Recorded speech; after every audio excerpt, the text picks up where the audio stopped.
সবাইকে আমন্ত্রণ কুল স্পোর্টস 24-এ আপনাদের সাথে আছি আমি শাফায়েত মিদুল। শিরোনাম শুনছিলেন, এবার বিস্তারিত।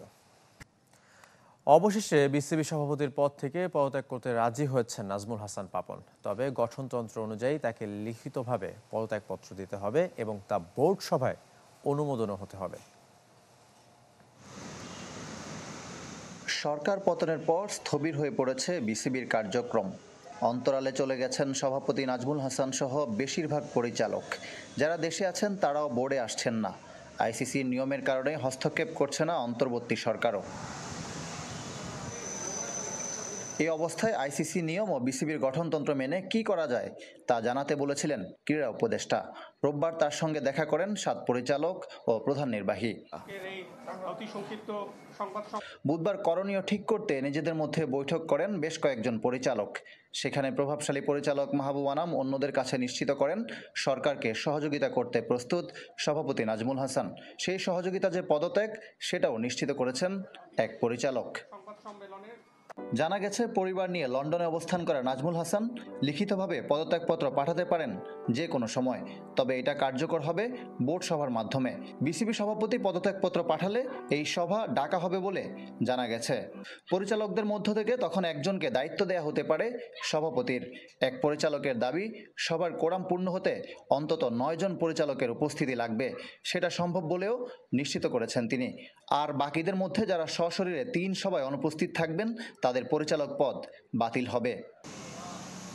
নাজমুল হাসান পদত্যাগ করলেও পুরো বোর্ড ভাঙছে না, এই পরিকল্পনা নিয়েই এগুচ্ছেন দেশে থাকা পরিচালকরা। এর বাইরে অন্তর্বর্তী সরকার চাইলে একযোগে সব পরিচালক পদত্যাগ করতেও রাজি। যদি ওনারা বলে আমাদের রিজাইন করতে, আমরা প্রস্তুত আছি, সব ডিরেক্টররাই।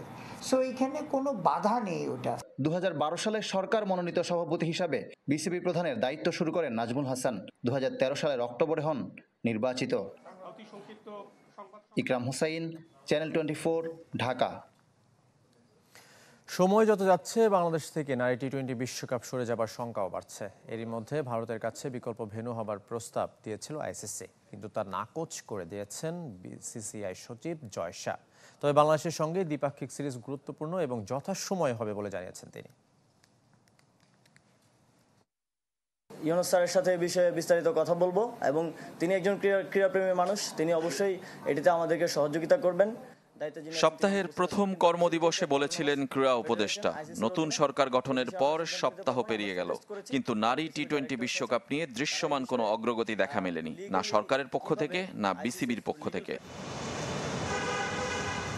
বাংলাদেশে সরকার পতনের পর নিরাপত্তা শঙ্কা আর বিভিন্ন দেশের ভ্রমণ নিষেধাজ্ঞার কারণে বিশ্বকাপ আয়োজন হুমকির মুখে, যার সত্যতা মিলেছে ভারতীয় ক্রিকেট বোর্ড সচিব জয় শাহর বক্তব্যে। আইসিসি আমাদেরকে জিজ্ঞাসা করেছিল আমরা বিশ্বকাপ আয়োজন করতে পারবো কিনা, আমি তাদের মানা করে দিয়েছি। আইসিসির চাওয়ায় শঙ্কা সত্য হতে চলেছে। বুধবার মুম্বাইয়ে টাইমস গ্রুপের সাংবাদিকদের সাথে মত বিনিময়ের সময় বিশ্বকাপ স্বাগতিক হবার প্রস্তাব নিয়ে কথা বলেছেন জয় শাহ। মানা করে দেবার কারণটাও ব্যাখ্যা করেছেন।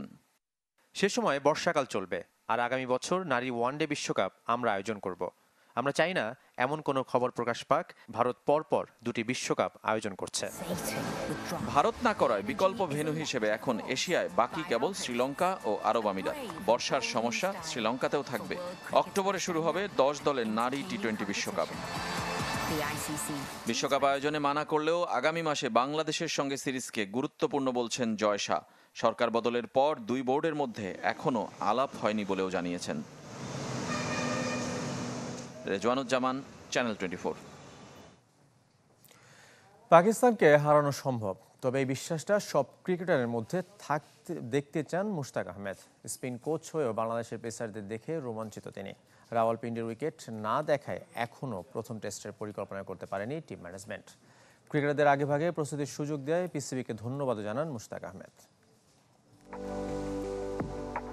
আন্দোলন, কারফিউ, গণহত্যা, সরকার বদল, যার প্রভাব পড়েছিল দেশের ক্রিকেটে।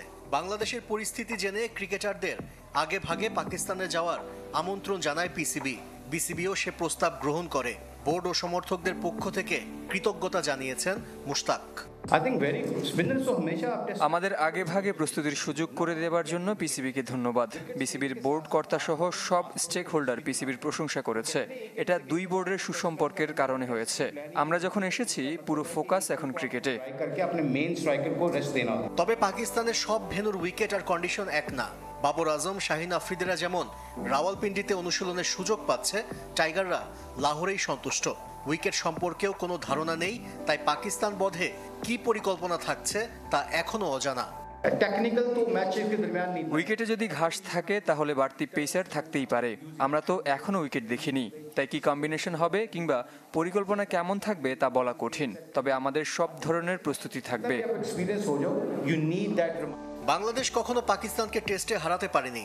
সাম্প্রতিক পারফরমেন্সও টাইগারদের পক্ষে কথা বলে না, তবে মুশতাক আহমেদ ভাবছেন ভিন্নভাবে। বেসিক আর বিশ্বাস, এই দুটি যদি ক্রিকেটারদের মধ্যে থাকে তাহলে অবশ্যই পাকিস্তানকে হারানো সম্ভব। আমি এই বিশ্বাসটা ছেলেদের মধ্যে দেখতে চাই। আরেকটা বিষয় খুব ভালো লাগে যে ওরা চ্যালেঞ্জ জানাতে জানে। গাদ্দাফি স্টেডিয়ামে টানা দ্বিতীয় দিনের মতো ঘাম ঝরিয়েছে বাংলাদেশ। আগের দিন রাতে পৌঁছে অনুশীলনে যোগ দিয়েছেন পেসার শরীফুল ইসলাম। আশিক রুদ্র, চ্যানেল 24। রাজনৈতিক পালাবদলে পরিবর্তন আসছে হকি ফেডারেশনে। বর্তমান কমিটি ভেঙে আবারও আসতে যাচ্ছে অ্যাডহক কমিটি। পরিবর্তন আসছে পরিকল্পনাতেও। স্কোয়াডে বিতর্কিত ব্যক্তিরা থাকায় স্থগিত করা হয়েছে জাতীয় দলের জার্মানি সফর। মাওলানা ভাসানী স্টেডিয়ামে শুনশান নীরবতা। দেশের হকির আতুরঘর এখন রূপ নিয়েছে সেনাবাহিনীর অস্থায়ী ক্যাম্পে। 5 আগস্ট আওয়ামী লীগ সরকারের পতনের পর নিরুদ্দেশ সাধারণ সম্পাদক মুমিনুল হক সাঈদ। ফেডারেশনে আসছেন না কোনো কর্তা। বিশেষ করে আওয়ামী লীগের রাজনীতির সাথে জড়িত অনেকেই পলাতক। অন্য অনেক ফেডারেশনের মতো স্থবিরতা হকিতেও। অ্যাডহক কমিটিতেই সমাধান দেখছেন যুগ্ম সাধারণ সম্পাদক। হকি ফেডারেশনও কিছু পুনর্গঠন করতে হবে, কমিটি ভেঙে দিয়ে অ্যাডহক কমিটি, এটা আমরা প্রেসিডেন্ট স্যারকে জানিয়েছি এবং উনি খুব শীঘ্রই এই বিষয়ে পদক্ষেপ নেবেন। হয়তো মাননীয় উপদেষ্টার সাথে কথা বলবেন। সংগঠক সাবেক খেলোয়াড়দের নিয়ে আমরা হয়তো কালকের মধ্যে একটা বসার প্ল্যান করছি এবং আশা করি একটা সুন্দর কমিটি, যাতে হকির স্বার্থে একটা ভালো কমিটি হয়, ওই কমিটি করার চেষ্টা করছি। রাজনৈতিক পট পরিবর্তনের প্রভাব পড়েছে জাতীয় দলের পরিকল্পনাতেও। স্থগিত করা হয়েছে 2 মাসের জার্মানি সফর। যে দলে ম্যানেজার হিসেবে রাখা হয়েছিল ঢাকা মহানগর দক্ষিণ যুবলীগের সাবেক সভাপতি ইসমাইল চৌধুরী সম্রাট ও কোঅর্ডিনেটর রাখা হয়েছিল তার সহকারী খাজা তাহের লতিফ মুন্নাকে, হকির সাথে যাদের কখনোই কোনো সম্পৃক্ততা ছিল না। মাননীয় বিমান বাহিনী প্রধান এবং আমাদের ফেডারেশনের সভাপতি উনি এই বিষয়ে কনসার্ন এবং অলরেডি তাদের ভিসা স্থগিতের বিষয়ে পদক্ষেপ নিয়েছেন। আজকে জানতে পেরেছে আরও বহিরাগত 4 জন ছিল। তো এইসব প্রেক্ষিতে এই ট্যুর সম্পূর্ণভাবে স্থগিত ঘোষণা করা হয়েছে। ফেডারেশনের অচলাবস্থা কাটাতে না পারলে অনিশ্চয়তায় পড়তে পারে নভেম্বরে বাংলাদেশের জুনিয়র এশিয়া কাপ খেলা, যে টুর্নামেন্টে সেরা 6 থাকলে খুলে যাবে প্রথমবার জুনিয়র বিশ্বকাপের দুয়ার। জহির সাগর, চ্যানেল 24, ঢাকা। ছুরিকাঘাতে আহত হয়ে হাসপাতালে ভর্তি স্প্যানিশ ফুটবলার লামিন ইয়ামালের বাবা মুনির নাসারাউই। গুরুতর আহত হলেও মুনির এখন শঙ্কামুক্ত। স্প্যানিশ পুলিশ জানিয়েছে 3 জনকে গ্রেফতার করা হয়েছে। চতুর্থ সন্দেহভাজনকে আটক করা হয়েছে। কাতালোনিয়ার মাতারো অঞ্চলের রোচাফন্দায় নিজের পোষা কুকুর নিয়ে হাঁটছিলেন ইয়ামালের বাবা। এরপর রাস্তায় কয়েকজনের সাথে কথা কাটাকাটিতে জড়িয়ে পড়েন মুনির। তখন তারা চলে গেলেও কিছুক্ষণ পর আবারও ফিরে আসেন। পরে মুনিরকে ডেকে এনে একাধিকবার ছুরিকাঘাত করে চলে যান। মুনিরের ছেলে ইয়ামাল মাত্র 17 বছর বয়সে ইউরো জিতেছেন, হয়েছেন টুর্নামেন্টের সেরা তরুণ ফুটবলার।